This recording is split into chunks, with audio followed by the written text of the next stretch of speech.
जनाब स्पीकर आपका, madam deputy speaker साहिबा का मैं शुक्रगुजार हूँ और मैं आप लोगों को मुबारकबाद पेश करता हूँ कि अल्हम्दुलिल्लाह अल्लाह पाक की मेहरबानी से बिला मुकाबला आप लोग मुंतखब हुए और एक बड़ी अच्छी रिवायत कायम रही। और मुझे उम्मीद है कि इंशाल्लाह ये जो आप लोगों का टेनोर है, बड़ी मोहब्बत और जिस तरह के शफकत भरे लोग हैं आप लोग, इंशाल्लाह इसी तरह इस असेंबली को चलाएंगे। डॉक्टर साहब ने एक बात की, मैं इस बात से 100% मुत्तफिक हूँ कि एक इंसाफ का निज़ाम होना चाहिए, खुसूसन डेवलपमेंटल स्कीम के हवाले से या रोज़गार के हवाले से।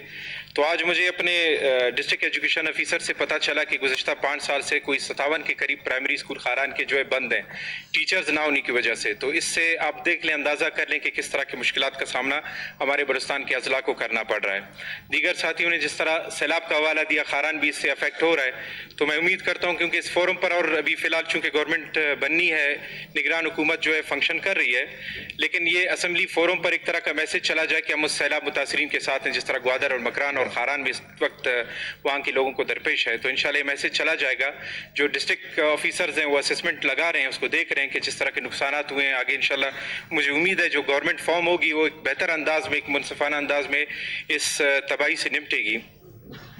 बाकी जो बलुस्तान असेंबली का मामला है, इंशाल्लाह ये भी साथ साथ चलते रहेंगे। हम आपको यकीन दिलाते चलें कि इंशाल्लाह ये तमाम अरकान जो हैं इस असेंबली को की तकद्दुस को जो है वो बरकरार रखते हुए आपके साथ एज ए टीम काम करेंगे इंशाल्लाह अज़ीज़।